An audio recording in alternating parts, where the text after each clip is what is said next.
सोने के जादुई अंडे की कहानी। बहुत समय पहले की बात है। एक छोटा सा गांव था जिसका नाम था सुखपुर। ये गांव प्रकृति की गोद में बसा हुआ था। चारों ओर हरियाली, मीठा पानी और मेहनती लोग। गांव के लोग सीधी सादी जिंदगी जीते थे। लेकिन इस गांव में एक गरीब किसान भी रहता था जिसका नाम था रघु। रघु बहुत मेहनती था। उसके पास एक छोटा सा खेत और एक टूटी फूटी झोपड़ी थी। दिन भर खेत में काम करता और रात को थककर जल्दी सो जाता। लेकिन इतनी मेहनत के बावजूद भी उसका गुजारा मुश्किल से होता था। रघु की पत्नी गौरी बहुत समझदार और सहनशील महिला थी। वो हर दिन भगवान से प्रार्थना करती, हे भगवान, हमारे दुखों का अंत कब होगा। रघु बहुत मेहनत करता है लेकिन बदले में उसे कुछ नहीं मिलता। एक दिन रघु हमेशा की तरह अपने खेत में काम कर रहा था। तभी एक अजनबी साधु वहां से गुजरा। उसके चेहरे पर तेज था, आंखों में गहराई और चाल में आत्मविश्वास। रघु ने तुरंत अपने काम को रोककर साधु को प्रणाम किया। प्रणाम बाबा, कुछ जल ग्रहण कीजिए, थक गए होंगे, रघु ने विनम्रता से कहा।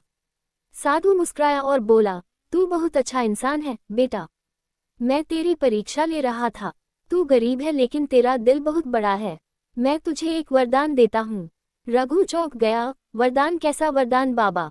साधु ने अपने झोले से एक छोटा सा पीला अंडा निकाला जो सोने जैसा चमक रहा था। यह कोई साधारण अंडा नहीं है, साधु बोला, यह है जादुई अंडा। इसे अपनी मुर्गी के साथ रख दे। हर हफ्ते यह मुर्गी एक सोने का अंडा देगी। रघु की आंखें चमक उठी। सच में बाबा, ये तो चमत्कार है। लेकिन याद रखना, साधु ने चेतावनी दी, लालच मत करना, जो मिलेगा उसी में संतोष रखना, नहीं तो ये जादू तुमसे रूठ जाएगा। इतना कहकर साधु ओझल हो गया। रघु ने वह अंडा लाकर अपनी पुरानी मुर्गी के घोंसले में रख दिया। पहले दिन कुछ नहीं हुआ, लेकिन 7वें दिन जब रघु सुबह उठा और मुर्गी के पास गया तो उसके होश उड़ गए। घोंसले में सचमुच एक खरा सोने का अंडा रखा था। गौरी, देखो, भगवान ने हमारी सुन ली, रघु खुशी से चिल्लाया। गौरी ने जब वह अंडा देखा तो उसकी आंखों में भी आंसू आ गए, पर वो खुशी के थे। अब हमारे दिन बदल जाएंगे रघु, उसने कहा।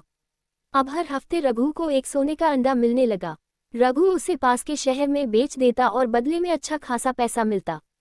धीरे धीरे रघु की हालत बदलने लगी। अब झोपड़ी की जगह एक सुंदर पक्के मकान में रहने लगा। खेत की जगह ट्रैक्टर और मजदूर आ गए और गांव में उसकी पहचान एक धनी किसान के रूप में होने लगी। लेकिन धीरे धीरे रघु का स्वभाव भी बदलने लगा। अब वह किसी से सीधे मुंह बात नहीं करता था, गांव के छोटे किसान को तुच्छ समझता था और सबसे बड़ी बात, वह हर समय और ज्यादा पाने की चिंता में रहने लगा। एक दिन गौरी ने उसे टोका, रघु, तुम पहले जैसे नहीं रहे, हमें जो मिला है उसी में संतोष करना चाहिए, बाबा ने भी यही कहा था। रघु ने चिढ़कर कहा, संतोष?